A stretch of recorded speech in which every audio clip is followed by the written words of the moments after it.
Бұрынғы аналарымыз ажырасуды қылмыс сияқты санайтын. Олар өз қыздарына да тұрмысқа шығатын кезде барған жеріңе тастай батып судайсың, жалғыз үйге келме, түскен жеріңді жамандама деп ақылын айтып жіберетін. Сол қыздар тұрмысқа сүймей шыққан шығар, бірақ көрген тәрбиесінің арқасында сүйіспеншілікті орната біліп, отбасыларын ұстап қала алды.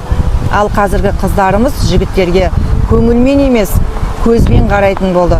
Дүниесі бар ма, машинасы бар ма, немесе мен барған жерде, барғаннан кейін мен оны билей аламын ба деген ғана оймен қарайтын болды. Сондықтан қазіргі біздің қоғамда ажырасу өте көп сол себепті. Үйде сыйластық, шекара, бір татулық, сабырлық болмағаннан кейін бізде қазіргі ер адамдарменен әйелдердің орындары ауысып, керісінше әйелдеріміз түзде, ер адамдарымыз үйде отыр.